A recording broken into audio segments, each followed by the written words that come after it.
రండి. కొరింథీ పత్రిక 2వ పత్రిక,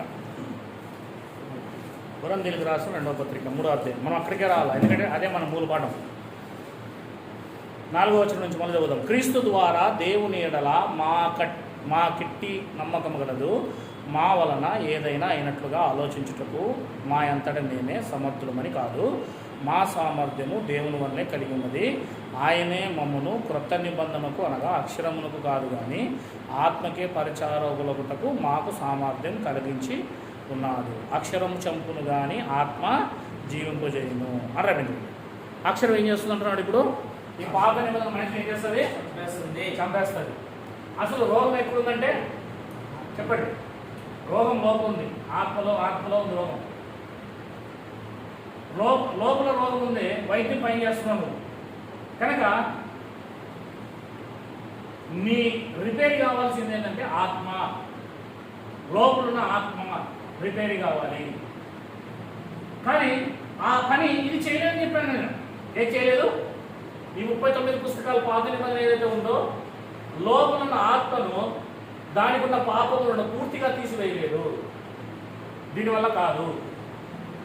దీనికి ఆ శక్తి జెండు బాంబుకి లోపల పోయే శక్తి లేదు. జెండు బాంబు తిన్నామంటే ఎఫెక్ట్ ఇస్తుంది, తినకూడదు, అది పూసుకునేదే. పాత నిబంధన 39 పుస్తకాలు కేవలం శరీర సంబంధమైంది, అది కేవలం శరీరానికి మాత్రమే వర్తించేది. క్రొత్త నిబంధన అనేది ఆత్మకు వర్తించేది, అది శరీరానికి వర్తించేది కాదు. మళ్ళా రివర్స్. టాబ్లెట్ మనం ఇటు పూసుకోకూడదు, ఇంజక్షన్ మనం ఇటు పూసుకోకూడదు.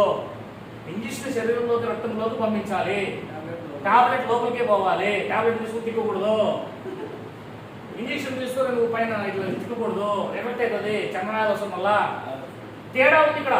దానికి రాకూడదు, దీనికి రాకూడదు. అది కూడా బైబిల్లో ఉంది. మత్తయి సువార్త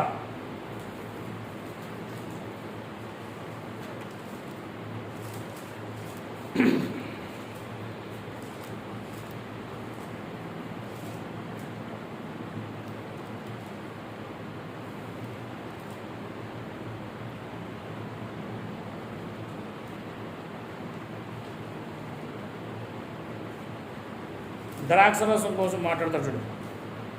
కొత్త ద్రాక్షరసం, పాత ద్రాక్షరసం.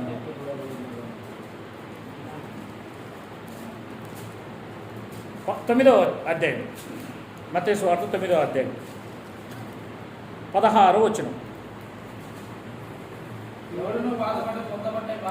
మత్తయి సువార్త 9:16 తీసారా?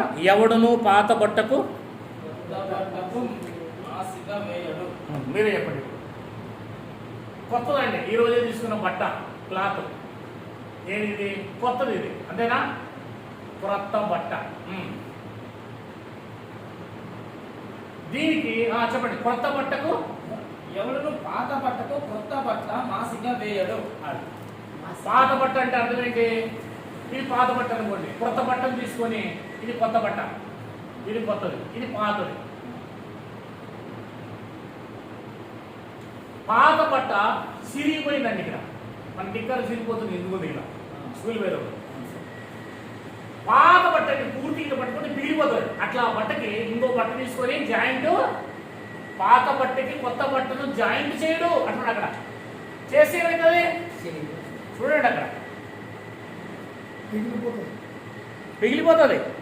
16 ఎవడును పాత బట్టకు క్రొత్త బట్ట మాసిక వేయుడు, వేసినలా ఆ మాసిక బట్టను వెలితిపరచును, చిగునుగు మరి ఎక్కువ అవుతుందంట.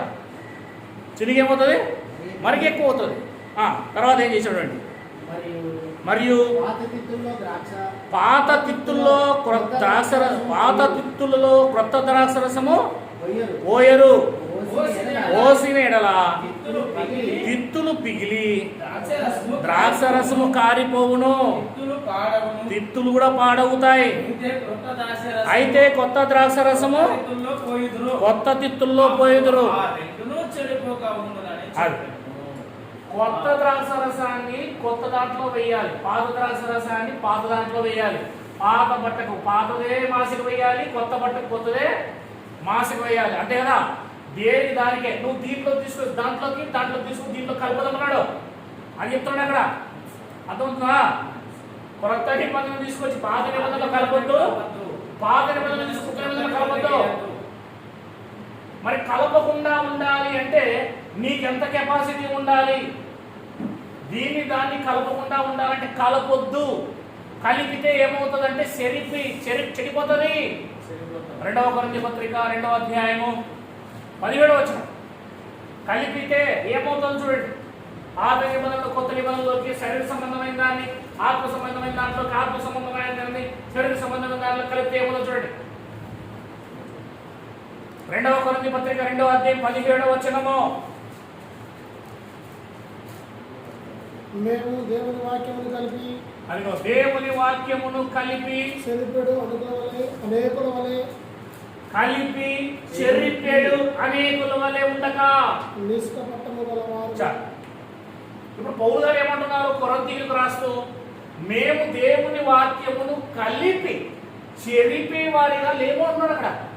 అంటే అనేకులు ఏం చేస్తున్నారంటే అప్పటికే కొత్త నిబంధనలోకి పాత నిబంధనలోకి, పాత నిబంధనలోకి కొత్త నిబంధనలోకి కలుపుతున్నాడు, కలిపి చెప్తున్నారు వాళ్ళు. కొత్త నిబంధనలోకి పాత నిబంధనలోకి, పాత నిబంధనలోకి కొత్త నిబంధనలోకి చేరుకేస్తున్నారు.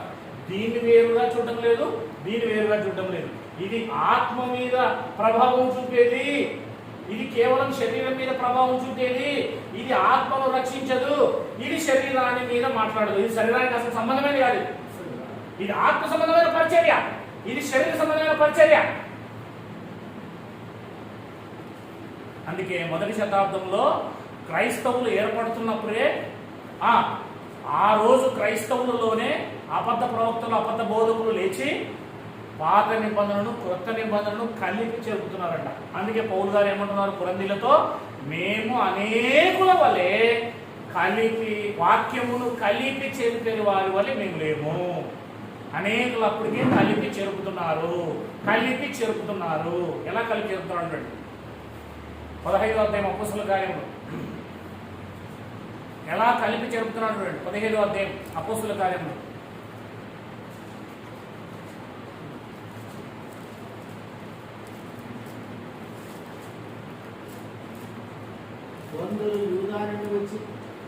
అపోస్తలుల కార్యములు 15వ అధ్యాయం 1వ వచనం. కొందరు యూదా నుండి వచ్చి మీరు మోషే నియమించిన ఆచారం చొప్పున సున్నతి పొందితే గాని రక్షణ పొందలేరని. ఇప్పుడు చెప్పండి, ఏమంటున్నారు కొందరు?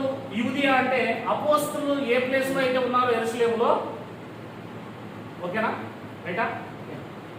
అపోస్తలులు ఎక్కడైతే ఉన్నారు వీళ్ళు క్రైస్తవులేనండి. ఎవరు వాళ్ళు?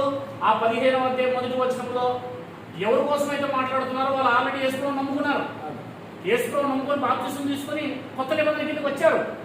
వచ్చి ఏమంటున్నారు చెప్పండి ఇప్పుడు? మీరు సున్నతి పొందితేనే గాని రక్షణ పొందలేరని సహోదరులకు బోధించిరి. సరే, సున్నతి పొందాలి. చూడండి, సున్నతి దేనికి సంబంధించింది? శరీరానికి సంబంధించింది. సున్నతి ఇదిగో ఈ ధర్మశాస్త్రం కింద 39 పుస్తకాల కింద సంబంధించింది.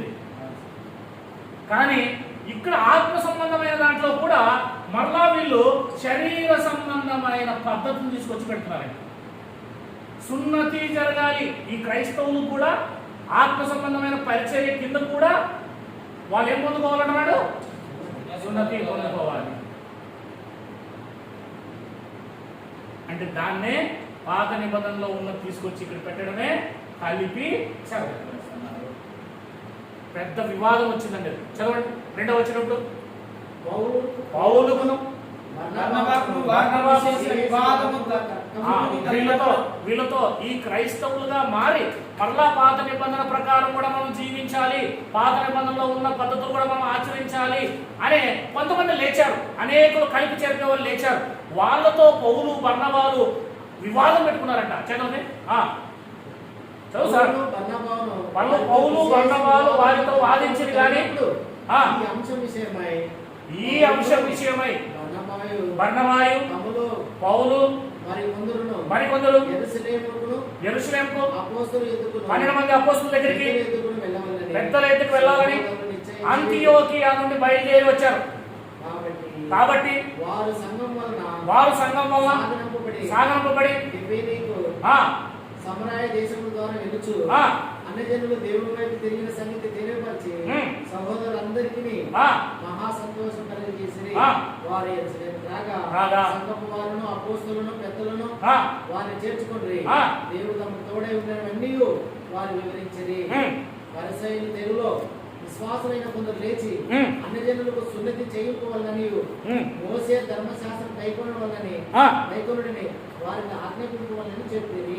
ఆల్రెడీ అక్కడ కూడా ఉన్నారు చూడండి. అంటే క్రైస్తవ్యంలోకి వచ్చి కొత్త నిబంధన కిందకు వచ్చి యేసు ప్రభువుని నమ్ముకొని కూడా కొంత బ్యాచ్ ఉంది. వాళ్ళు ఏమంటున్నారు? మరలా మోసే చెప్పింది చేయాలి, మరలా మోసే చెప్పినట్టు పండగ చేయాలి, మరలా మోసే చెప్పినట్టు మనం దేవాలయంకి వెళ్ళాలి, మరలా మోసే చెప్పినట్టు వాటిని తినకూడదు వీటిని తినకూడదు అని పాత నిబంధన గ్రంథమును మరలా తిరిగి ఆత్మ సంబంధమైన పరిచయలోకి జోచుతున్నారు. ఆత్మ సంబంధమైన పరిచయలోకి వారు తీసుకొచ్చి పెడుతున్నారు. ఇప్పుడు అక్కడున్న 2 రకాల క్రైస్తవులకి ఒక పెద్ద వివాదం జరుగుతుంది చూడండి. 5 పరిసయ్యులు తెగలో విశ్వాసులు కొందరు లేచి అన్యజనులకు సున్నతి చేయింపవలనియు మోషే ధర్మశాస్త్రమును గైకొనుడనియు వారికి ఆజ్ఞాపించవలని చెప్పిరి. అప్పుడు పౌలును పెద్దలను ఈ సంగతుల గురించి ఆలోచించి కూడుకొని బహుతర్కము జరిగిన తర్వాత పేతురు లేచి వారితో ఇట్లనెను. 2 రకాల క్రైస్తవులుగా మారిపోయారు. 2 బ్యాచ్ అయిపోయింది. ఒక బ్యాచ్ క్రైస్తవులు వీళ్ళు వేసుకుని అనుకున్నారు. కానీ వీళ్ళు ఏమంటున్నారంటే మళ్ళా మోసే చెప్పింది కూడా చేయాలి, మనం యేసు ప్రభువు చెప్పింది కూడా చేయాలి. మోసే చెప్పింది చేయాలా, యేసు ప్రభువు చెప్పింది చేయాలా, శరీరానుసారమైన ఆచారాలు చేయాలా, ఆత్మానుసారమైన ఆచారాలు చేయాలా అని 2కి కలుపు చెప్తున్నారు. వాళ్ళు క్రైస్తవులే. ఇంకొక క్రైస్తవులు ఉన్నారు, లేదు అది పూర్తిగా తీసివేయబడింది, అది శరీర సంబంధమైన పరిచర్య, దాని కింద మనం వెళ్ళకూడదు, ఆత్మ సంబంధమైన పరిచర్య మనకి ఇచ్చాడు, మనం దీని కిందకే రావాలి అని చెప్పేసి ఇంకొక బ్యాచ్ ఉంది. వీళ్ళిద్దరికీ కూడా భయంకరమైన గొడవ స్టార్ట్ అయింది. ఇద్దరు క్రైస్తవులే. తర్కం, డిబేట్ అంటారు కదా. 7వ వచనం, సహోదరులారా అన్యజనులు నా నోట సువార్త వాక్యం విని విశ్వసించులాగున మీలో నన్ను దేవుడు ఏర్పరచుకుని మీకు తెలియను. మరియు హృదయమును ఎరిగిన దేవుడు మనకు అనుగ్రహించినట్టుగా వారిని పరిశుద్ధాత్మ అనుగ్రహించి వారిని కూడా సాక్ష్యం ఇచ్చాను. వారి హృదయమును విశ్వాసం వల్ల పవిత్రపరిచి మనకును వారికి ఏ భేదము కలగజేయలేదు కనుక మన పితరులైన మనమైన మోయలేని కాడిని శిష్యుల మడి మీద పెట్టి మీరెందుకు దేవుని శోధించుచున్నారు? ఇప్పుడు చెప్పండి, మనమైనా మన పితరులైన మోయలేని కాడిని ఎందుకు అన్ని జనాంగం మీద పెడుతున్నారు? ఎందుకు దేవుని నమ్ముకునే వారి మీద పెడుతున్నారు? అంటే పాత నిబంధన 39 పుస్తకాల యొక్క ధర్మశాస్త్రం ఏదైతే ఉందో అది మోయలేని కాడి. ఏంటన్నది? మోయలేని కాడి. మనమైనా మన పితరులైనా అంటే ధర్మశాస్త్రం కలిగిన వారైనా ఏం చేయలేకపోయినాడు దాన్ని? మోయలేకపోయినారు దాన్ని. మోయలేని వాళ్ళ మీద ఎందుకు పెడుతున్నారు అంటే దాన్ని ఎవరు ఏం చేయలేరు, చెయ్యలేరు. ధర్మశాస్త్రాన్ని ఎవరు జీవించలేరు. రైట్. అలా గొడవ జరిగింది. ఆ తర్వాత వీరు అపోస్తుల బోధ వీళ్ళకి తెలియజేసి ఇక వాళ్ళు అక్కడి నుంచి పంపించినట్లుగా ఉంది. అంటే 1వ శతాబ్దంలోనే కలిపి చేర్పేడు బోధ ఏమైంది? ఆరంభమైంది. అంటే ఇక్కడ సున్నతి అనేది శరీరానికి సంబంధించింది. అప్పుడైతే ఇక్కడ కొత్త నిబంధనలో అది హృదయానికి సంబంధించి. దేనికి సంబంధించింది? హృదయం మారాలి. సున్నతి ఎక్కడ జరగాలి? మొన్నటి రోజునే చెప్పాను నేను. పురుషుడికి సున్నతి ఎక్కడ చేస్తారు? గోప్యాంగ చర్మం ఉంటుంది కదా, ఎక్స్ట్రాగా ఉండే ఆ స్కిన్ ఏదైతే ఉంటుందో దాన్ని తొలగిస్తారు. రైట్. మరి ఇప్పుడు దీనికి కూడా సున్నతి, ఆత్మ కూడా సున్నతి ఉంది. దానికి ఏంటి సున్నతి అంటే ఆత్మకు అనేది ఒక హృదయం ఉంది. ఏముంది? మనస్సు. ఆ హృదయం, ఆత్మకున్న హృదయం లేదా మనస్సు ఏదైతే ఉందో దాని లోపల ఏమున్నాయి? దేవదూషణ, వ్యభిచారము, కామము, దొంగతనము, మోసము, కపటము, అహంకారము, గర్వము, లోభము, అవివేకము, ఇలా 100 పాపాలు పైన ఉన్నాయి హృదయంలో. అవునా లేదా? హృదయంలో ఉన్న ఆ పాపాలు ఏవైతే ఉన్నాయో హృదయం లోపల అంటుకొని ఉన్నాయి కదా. ఈ హృదయంలో ఈ పాపాలు ఏవైతే ఉన్నాయో అవి హృదయంలో నుంచి నువ్వేం చేయాలి? ఈ స్కిన్ హృదయంలో ఉన్న పాపాలను కత్తిరించి ఏం చేయాలి? బయట కత్తిరించేసి ఈ స్కిన్ ఎక్స్ట్రా స్కిన్ ఏ రకంగా అయితే శరీరానికి ఉన్న స్కిన్ని కట్ చేసి పక్కన పడేస్తావో అదే సున్నతి శరీరానికి అయితే. ఇక్కడ ఆత్మ సంబంధంగా అయితే హృదయం ఉంది, ఆ హృదయంలో ఉన్న పాపాలు, మోహపు చూపు ఎక్కడి నుంచి వస్తుంది, కామం ఎక్కడి నుంచి వస్తుంది, దొంగతనం ఎక్కడి నుంచి వస్తుంది, దూషణ ఎక్కడి నుంచి వస్తుంది, ఇవన్నీ ఎక్కడి నుంచి హృదయంలోనే కదా వచ్చేది. ఆ హృదయంలో ఉన్న అవి ఉన్నాయి కదా, అవన్నీ కూడా తీసి పడేయడమే హృదయంలో సున్నతి. నువ్వు లోపల దొంగతనం పెట్టుకున్నావు, లోపల విచారం పెట్టుకున్నావు, లోపల కామం పెట్టుకున్నావు, లోపల మోసం పెట్టుకున్నావు, లోపల దగ పెట్టుకున్నావు, లోపల కుట్ర పెట్టుకున్నావు, లోపల అసూయ పెట్టుకున్నావు, లోపల ఈర్ష్య పెట్టుకున్నావు, లోపల అహం పెట్టుకున్నావు, లోపల గర్వం పెట్టుకున్నావు, నువ్వు ఇంకా సున్నతి పొందుకోలేదు. లోపల ఈ 100 పాపాలు ఏవైతే ఉన్నాయో అవి బయటికి పోయే సున్నతి అయ్యేదాకా నువ్వు దేవుని ప్రజవి కాలేదు, దేవుని కుమారుడు కాదు. పాపాలన్నీ నీ హృదయం నుంచి బయటికి వెళ్ళిపోవాలి, అప్పుడు నువ్వు దేవుని ప్రజవ అవుతావు. ఇక్కడ చర్మం ఎప్పుడైతే తొలగిపోబడతాడో అప్పుడు ఈ మనిషి దేవుని కుమారుడుగా, దేవునికి సంబంధించిన వాడుగా అవుతాడు. మీకు ఒక విషయం చూపిస్తా. ఒకవేళ సున్నతిగిన చేయకపోతే పాత నిబంధన ప్రకారము దేవుడు వాళ్ళని అంగీకరించడు, వాళ్ళని కొట్టివేస్తాడు. 17వ అధ్యాయం ఆదికాండం 17వ అధ్యాయం 10వ వచనం చదవండి తొందరగా.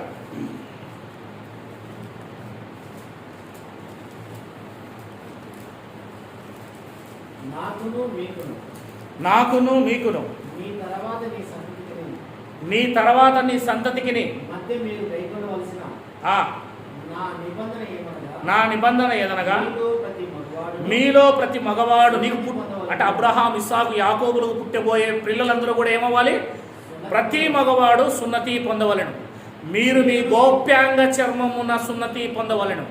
అది నాకు నీకు మధ్య ఉన్న నిబంధనకు సూచనగా ఉండును. 8వ దినమున మీరు సున్నతి చేయాలి, అనగా నీ ఇంట పుట్టినవాడైనా నీ సంతానమందు అని కానీ అన్యజన మధ్యన వెండితో కొనివాడైనా నీ తరములో ప్రతి మగవాడు నీలో సున్నతి పొందాలి. నీ ఇంట పుట్టినవాడును నీ వెండితో కొనబడిన వాడును తప్పక సున్నతి పొందాలి.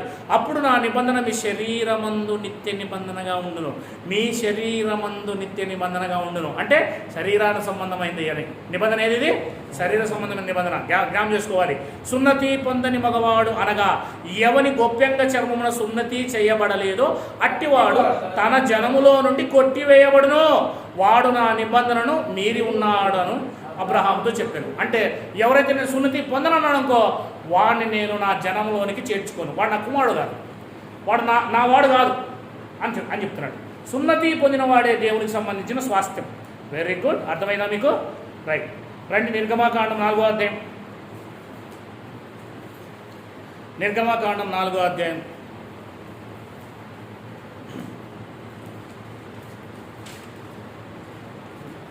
22 చూద్దాం.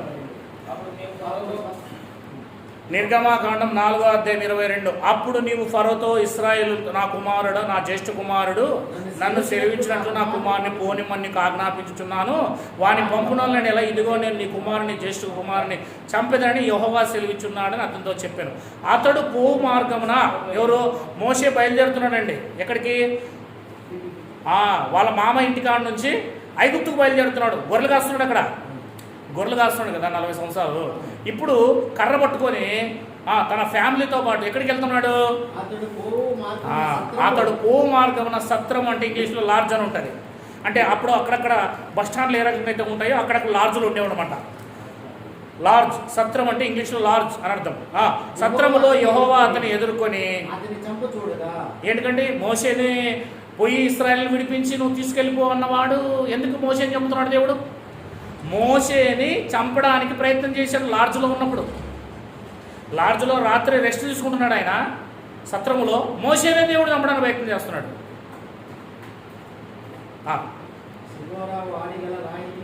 అదిగో వెంటనే మోషే చావడానికి సిద్ధంగా ఉన్నాడన్న విషయం సిప్పోరా అంటే తన భార్య తెలిసిపోయింది. వాడిగల రాయి తీసుకొని తన కుమారునికి సున్నతి చేసి అతని పాదముల యొద్ద అది పడవేసి నిజముగా నువ్వు నాకు రక్త సంబంధివైన పెనిమిటివైనను అంతటా ఆయన అతన్ని విడిచేను. ఎప్పుడైతే సున్నతి చేయబడిందో తన కుమారునికి వెంటనే మోషేని దేవుడు బాగు చేశాడు. లేకపోతే మోషే చావు బతుకులకు వెళ్ళిపోయాడు.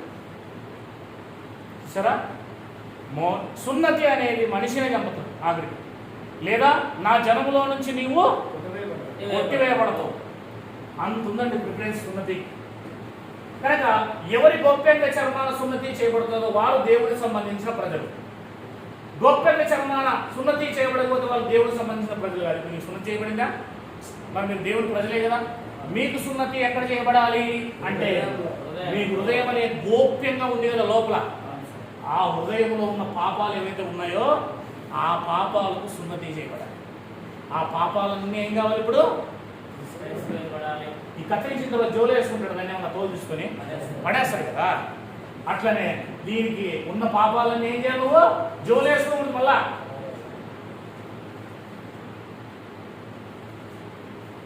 ఏంటా పాపాలు? ఓయమ్మ, 1 కాదు 2 కాదు, కొత్త నిబంధనలో చూసుకుంటే మనకే చదువుదాం ఒకసారి. పాపాలు చిట్టా చదువుదాం ఒకసారి. హృదయంలో ఉండే పాపాల చిట్ట 7వ అధ్యాయం,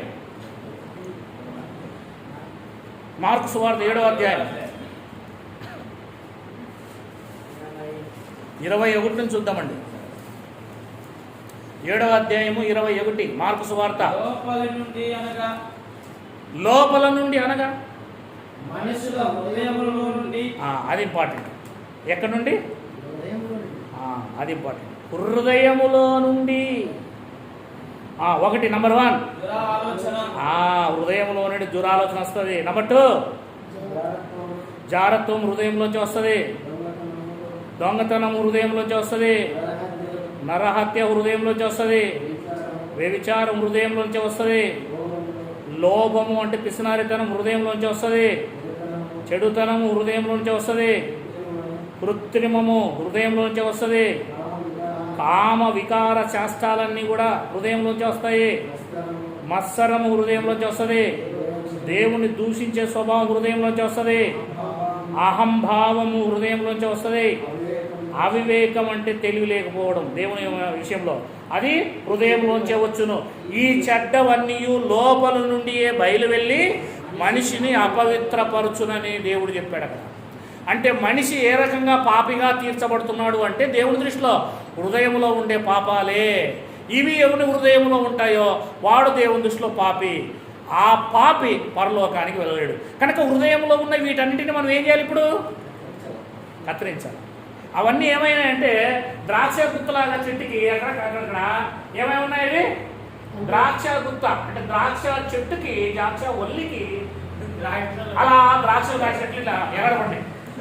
ఒక్కొక్క దాన్ని మనం ఏం చేయాలి? ఇప్పుడు దూషణ, పాపము, కట్ చేయాలి. దాని నుంచి వేరు చేయాలి. అలా మనలో అన్నీ కూడా కట్ అయితేనే మీకు పరిపూర్ణ సున్నతి అయినట్లు. అప్పుడు దేవుడు నీలోకి వస్తాడు హృదయంలోకి. అంతవరకు దేవుడు ఎట్లా వస్తాడు చెప్పండి? తర్వాత చదువుదాం. రోమిలికి రాసిన పత్రిక, ఇంకా పాపాల శిష్ట చూద్దాం. 1వ అధ్యాయం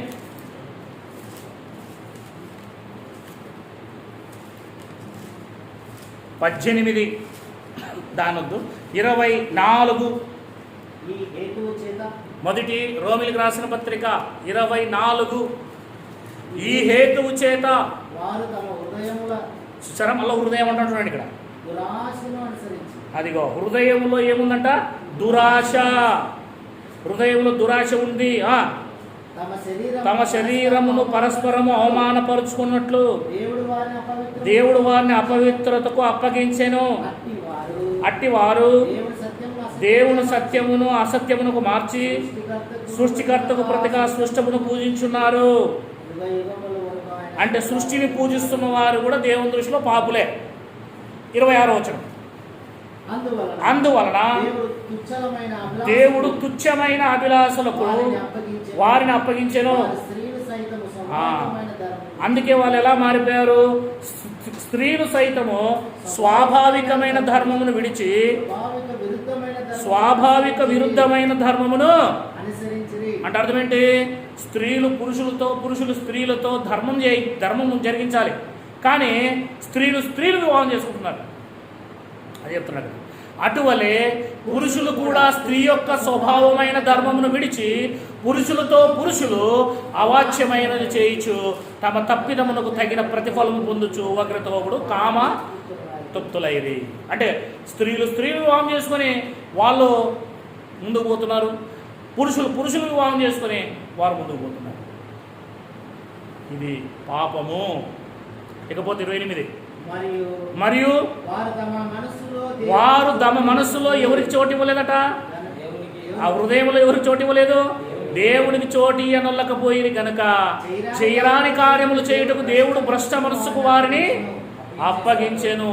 అట్టి వారు పాపం చూడండి, ఇప్పుడు సమస్తమైన దుర్నీతి చేతను, దుష్టత్వము చేతను, లోభము చేతను, ఈర్ష్య చేత నిండుకొని మత్సరము, నరహత్య, కలహము, కపటము, వైరముతో కూడిన వారై కొండెగాండ్లు, అపవాదకులు, దేవదూషకులు, హింసకులు, అహంకారులు, బింకములాడువారు, చెడ్డవాటిని కల్పించేవారు, తల్లిదండ్రులకి ప్రేమించని వారు, అవిధేయులు, అవివేకులు, మాట తప్పేవారు, అనురాగరహితులు, నిర్దయులునైరి. ఇట్టి కార్యములు అభ్యాసించువారు మరణమునకు తగిన వారు అని రాబడించండి. అంటే వీళ్ళంతా నరకానికి వెళ్ళిపోతారు.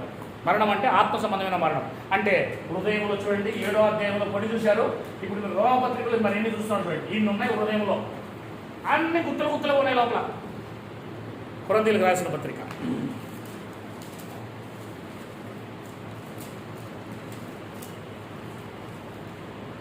6వ అధ్యాయం, 1 కొరింథీయులకు రాసిన పత్రిక 6వ అధ్యాయం 9వ వచనం. అన్యాయస్తులు అని అన్నాడు అక్కడ. మన దగ్గర ఇక్కడ న్యాయం ఉంది. అన్యాయస్తులు దేవుని రాజ్యమునకు వారసులు కానేరని మీకు తెలియదా? మోసపోకుడి. చూడండి, జారులైనను, విగ్రహారాధికులైనను, వ్యభిచారులైనను, ఆడంగితనము గలవారైనను, పురుష సంయోగులైనను, దొంగలైన, లోబులైన, త్రాగుబోతులైన, దూషకులైన, దోచుకునే దొంగలైన దేవుని రాజ్యమునకు వారసులు. ఇవన్నీ కూడా హృదయంలో ఉన్నాయి. ఎక్కడున్నాయండి ఇవన్నీ? ఇవన్నీ హృదయంలో ఉన్న పాపాలు, హృదయం నిండుకొని ఉన్న పాపాలు. చూసారా ఎన్ని రకాలుగా వాటిని చెప్తున్నాడు. ఇంకా పోదాం మనం ముందుకి. గలతీయులకు రాసిన పత్రిక కింద వచ్చి చదవట్లే 11. మీలో కొందరు అట్టివారే ఉంటిరి గాని క్రీస్తు యేసు నామమున మన దేవుని ఆత్మయందును మీరు కడగబడి పరిశుద్ధపరచబడిన వారై నీతిమంతులుగా తీర్చబడుతుంది. అంటే అది తర్వాత మనం ఆలోచించాలి. అంటే ఉన్న పాపాలు పోగొట్టాలంటే ఆత్మ రావాలి తర్వాత, అది వేరు. రైట్. గలతీయులకు రాసిన పత్రిక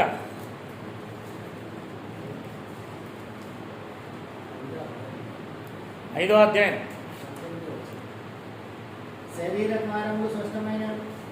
5వ అధ్యాయం గలతీయులకు రాసిన పత్రిక 19వ వచనం.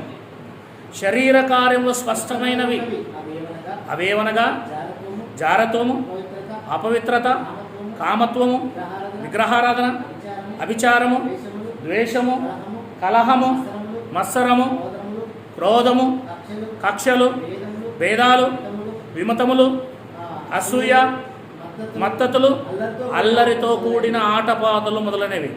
వీటిని గురించి నేను మునుపు చెప్పిన ప్రకారం ఇట్టి వాటిని చేయవారు దేవుని రాజ్యమును స్వతంత్రించుకుని మీతో స్పష్టంగా దేవుని రాజ్యం వాళ్ళకు దొరకదు. చూసారా, ఇవన్నీ హృదయంలో ఉండేటివి, హృదయంలో ఉండే పాపాలు. కొలస్సీలకు రాసిన పత్రిక 3వ అధ్యాయము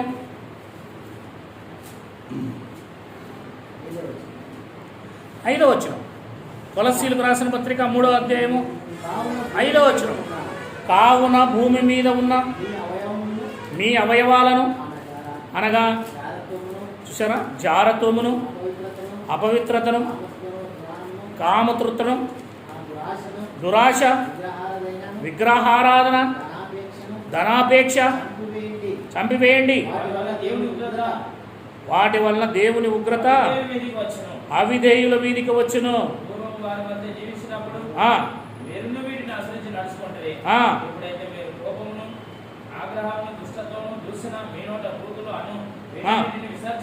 వీటన్నిటిని ఏం చేయమన్నాడు? ఒకరినితో కూడా అబద్ధం ఆడుకుడి, ఏలైనగా ప్రాచీన స్వభావమును దాని క్రియలతో కూడా మీరు పరిత్యజించి జ్ఞానము కలుగు నిమిత్తం దాన్ని సృజించిన వాని పోలిక నూతన స్వభావమును నవీన స్వభావమును ధరించుకొని ఉన్నారు. కనుక ఈ పాపాలన్నీ కూడా ఏం చేయబడాలి? మనలో నుండి చంపేవేయాలి అంటున్నటువంటి, తీసివేయాలి.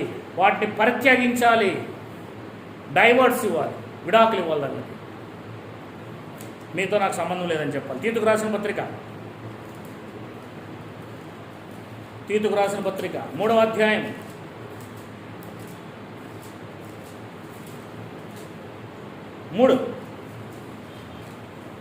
3వ అధ్యాయం 3వ వచనం. మనం కూడా మునుపు అవివేకులను అవిధేయులను మోసపోయిన వారు నానా విధములైన దురాశలకును భోగాలకు దాసులమై ఉండి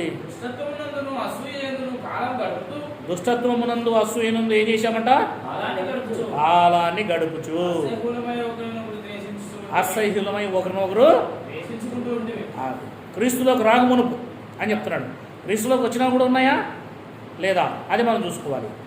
ఇంకా పేతురు రాసిన మొదటి పత్రిక 4వ అధ్యాయము 3వ వచనము.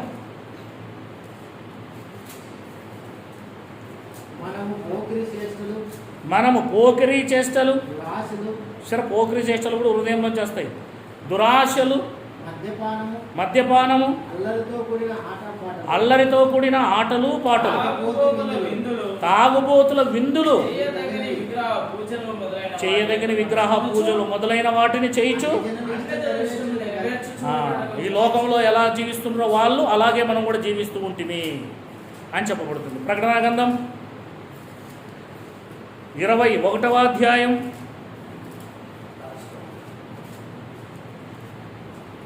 8వ వచనం. పిరికివారు, అవిశ్వాసులు, అసహ్యులు, నరహంతకులు, వ్యభిచారులు, మాంత్రికులు, విగ్రహారాధికులు వీరందరూ అగ్ని గంధకములతో మండు గుండములో పాలు పొందుదురు. ఇది 2వ మరణం, అంటే నరకం, ఆత్మ నరకానికి వెళ్తుంది. 22వ అధ్యాయం ప్రకటన గ్రంథం 15వ వచనం.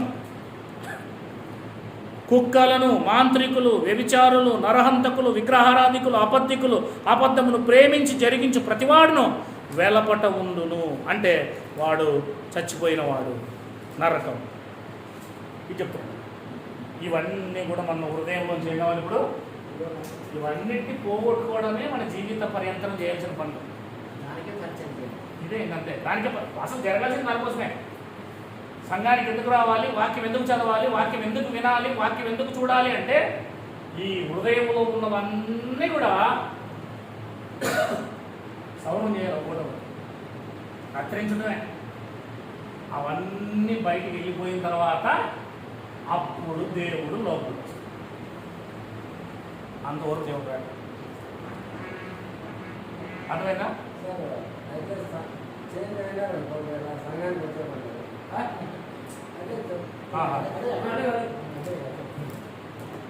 అది చేంజ్ చేసుకోవడానికి హృదయం రావాలంటే ఒకవేళ కంప్లీట్గా చేంజ్ అయితే రావాల్సిన వస్తూనే ఉండాల్సిందే. ఏక పురుషుడు అయ్యేదాకా వస్తూనే ఉండాల్సిందే. నువ్వు రాకపోయినావు అనుకో, నిప్పులో ఉంటేనే ఆ నిప్పు ఏమవుతుంది? నిప్పులోంచి బయటపడిపోయింది అనుకో, ఏమవుతుంది? అది తొందరగా ఆరిపోయి బొగ్గైతుంది. అట్లా నువ్వు బయటికి వెళ్ళిపోయినావు అనుకో, ఈ మాటలు వినకుండా నువ్వు ఏమైపోతావు? మళ్ళా మొదటికి వస్తావని కూడా బైబిల్లో ఉంది. అది వస్తూ ఉంటేనే ఏమవుతుందంటే అది మార్పు అనేది రావడానికి అవకాశం ఉంటుంది. అంటే నీకు ఇక్కడ ఏం చేస్తారంటే వైద్యం చేస్తారు. అది ఇక్కడ నీకు అంటుకున్నదంతటినీ ఉతకడానికి ఒక రెడీగా ఉంటారు అనమాట. సాగులో బట్టలు వేస్తూనే ఉండాలి, వేసుకుంటాము, మళ్ళీ తిరిగి ఏమవుతుంది? అది కనుక హృదయ శుద్ధి గల వారు ధన్యులు, వారు దేవుడు అప్పుడు చూస్తారు. కనుక ఈ ప్రాసెస్లో మనం ఉండాలి, ఈ ప్రాసెస్లో మనం జీవించాలి. కనుక ఇది చేసుకోవడానికి మనం రావాలి తప్ప నాకు కాళ్ళ నొప్పి ఉంది, నాకు చెవి నొప్పి ఉంది, నాకు నూనె జల్లు, నన్ను అభిషేకం చెయ్యి, అదేగా ఇవి కాదు. శరీరానికి సంబంధించిన రోగాలు ఎన్ని వచ్చినా అది బాగైనా బాగా కాకపోయినా